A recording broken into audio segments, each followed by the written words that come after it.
하나님께서 지금 계속 에스겔에게 보여주시는 회복된 성전의 비전, 성전의 모습을 말씀하고 계십니다. 기도의 골방을 채워나가고 하나님과 백성을 연결하는 제사장이 백성들의 영적인 장애물이 되었고 백성들에게 걸려 넘어지게 하는 돌뿌리가 되지 않는 영적으로 구별되고 깨끗해서 백성들이 하나님께 문제없이 나아갈 수 있는 성전의 모습입니다. 자, 이렇게 기도와 거룩함으로 성전이 회복되면 그러면 어떤 일이 일어나는가? 4절과 5절 말씀입니다. 여호와의 영광이 동문을 통하여 성전으로 들어가고 영이 나를 들어내리고 안뜰에 들어가시기로 내가 보니 여호와의 영광이 성전에 가득하더라. 성전에서 떠났던 하나님의 영광이 다시 임재하시는 것입니다. 에스겔 10장에 보면은 기도가 끊어지고 거룩함이 사라진 성전에서 무슨 일이 일어났었습니까? 성전 동쪽 문을 향하여 나가시면서 하나님의 영광이 성전을 떠났습니다. 이 하나님의 영광이 떠난 성전은 솔로몬의 성전이었습니다. 규모로 말하자면 지금 하나님께서 에스겔에게 보여주시는 에스겔 성전과는 비교할 수 없이 대단한 성전입니다. 그런데 그 성전에서 하나님의 영광이 동쪽 문으로 나가버렸습니다. 왜 그랬을까요? 성전 안이 하나님의 영광이 도저히 거할 수 없는 상태였기 때문입니다. 성전 안에 기도가 없었고 거룩함이 없었습니다. 우상 숭배가 자행되고 있었습니다. 사람들은 많이 모여 있었고 그 사람들이 가지고 나온 재물은 넘쳐났습니다. 하지만 그 재물은 모든 것이 다 가증한 재물이었습니다. 한 사람 한 사람이 성전에 올라오는 성도들 모두가 다 하나님을 진심으로 섬기는 사람이 아니었습니다. 그들 모두는 이중생활을 하고 있는 우상 숭배자들이었습니다. 그래서 하나님께서는 너희들이 가지고 나온 예물을 나는 받지 못하겠다 말씀하셨습니다. 선지자들을 통해서 여러 번 수없이 많이 말씀하셨습니다. 그럼에도 불구하고 그들은 깨닫지 않았고 돌이키지 않았습니다. 오히려 우상 숭배는 더욱더 심해졌습니다. 그래서 하나님께서는 하나님의 영광으로 그 자리에 머무를 수가 없었습니다. 그리고 결국에는 하나님의 영광이 성전 동문을 향해서 나가버리시고 그리고 성전은 불탔고 이방인들에게 짓밟히고 철저하게 유린당했습니다. 그런데 이제 하나님의 성전을 기도로 회복시키고 거룩함으로 회복시키시니 이제 다시 이곳에 하나님의 영광이 임하겠다 약속해 주시는 것입니다. 그렇습니다. 규모가 무엇이 중요하겠습니까? 솔로몬 성전보다 규모에 있어서 훨씬 더 작으면 어떻습니까? 성전에는 하나님의 영광이 임해야 합니다. 하나님의 임재가 있는 그곳이 진짜 성전이지 않겠습니까? 이것은 오늘도 마찬가지입니다.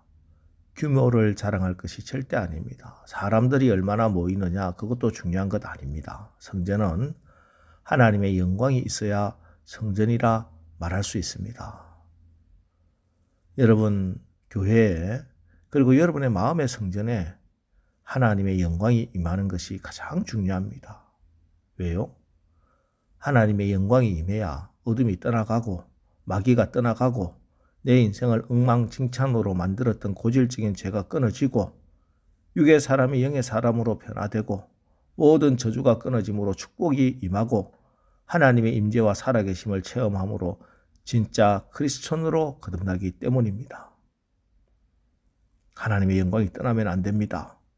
하나님의 영광이 떠나면 어떻게 되는지 우리가 지금 보고 있지 않습니까? 하나님의 영광이 떠나버린 곳이 바로 북한입니다. 사실 한국 기독교 역사에서 가장 큰 하나님의 영광이 임했던 곳이 바로 평양의 장대현교회였습니다.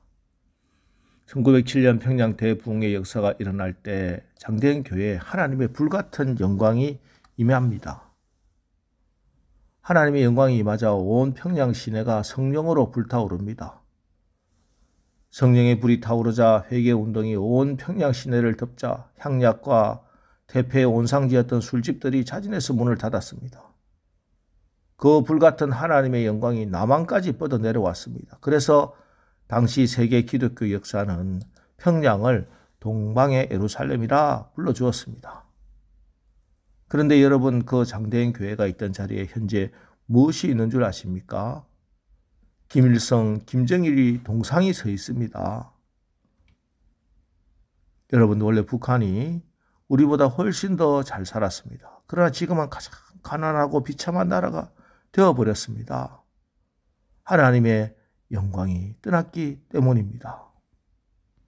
오늘 이 새벽에 기도하시기 바랍니다. 주여, 나의 마음에, 우리 가정에, 나의 삶의 현장에, 우리 교회와 이 땅에 하나님의 영광이 떠나지 마옵소서. 하나님의 영광이 늘 임하여 주옵소서. 이 기도를 드리고 여러분의 삶의 터전, 신앙의 터전이 늘 하나님의 영광으로 충만한 곳이 되기를 축원합니다. 자, 이렇게 하나님의 영광이 임한 곳에서라야 예배가 됩니다. 18절 말씀을 보겠습니다. 그가 내게 이르시되 인자야, 주 여호와께서 이같이 말씀하셨느니라. 이 제단을 만드는 날에 그 위에 번제를 드리며 피를 뿌리는 규례는 이러하니라. 하나님께서 성전을 기도로 회복시키고 성전을 거룩함으로 회복시키셨습니다. 그리고 이제 하나님의 영광이 동쪽 문을 향하여 들어오시고 다시 강하게 임재하셨습니다. 그리고 그 다음 예배를 말씀하십니다. 하나님의 영광이 있는 곳에서 예배 자체가 의미가 있다 말씀하시는 겁니다. 그곳에 번제단을 만들라 하시고 이제 이곳에서 번제를 드리라, 예배를 드리라 말씀하십니다.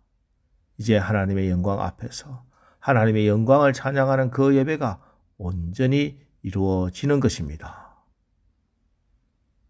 여러분, 건물로서의 성전이 진짜 성전이 아닙니다.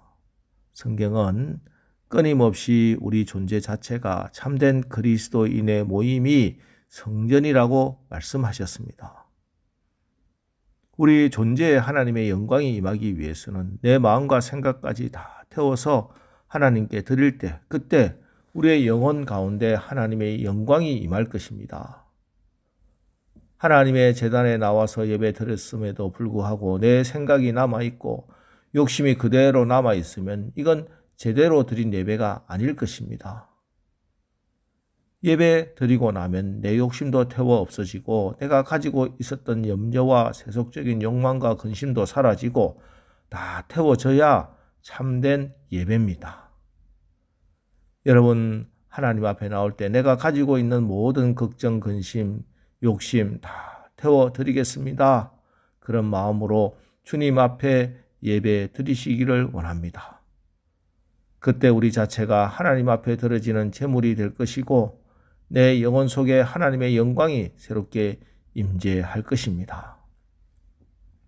하나님은 오늘 우리들에게 그런 성전을 원하시고 그런 우리 자체를 원하신다는 사실을 기억하시고 오늘도 거룩하신 하나님의 성전으로 참된 예배자로 하나님의 영광이 임해 밝은 마음으로, 기쁜 마음으로, 가벼운 마음으로 세상을 향해 나가 승리하시기를 주님의 이름으로 축원합니다. 기도하겠습니다. 하나님, 오늘 우리의 마음의 성전이 또 우리 교회가 기도로 말씀으로 거룩함으로 회복될 때 하나님의 영광이 임한다는 말씀을 받았습니다. 오늘 이 새벽 간절히 기도하오니 주여, 나의 마음에, 우리 가정에, 나의 삶의 현장에, 우리 교회와 이 땅에 하나님의 영광이 떠나지 마시고 늘 임하여 주옵소서. 그래서 오늘도 그리스도의 밝은 빛 가운데 평안하고 안전하게 승리하며 살아가게 하옵소서. 예수님의 이름으로 기도합니다. 아멘. 자, 이제 주여, 오늘 하루도 우리가 그리스도의 피로 성령으로 거룩하게 하시고 우리가 서는 모든 곳에 하나님의 영광이 임하소서. 우리 합심해서 기도하고 나가겠습니다. 우리 기도하겠습니다.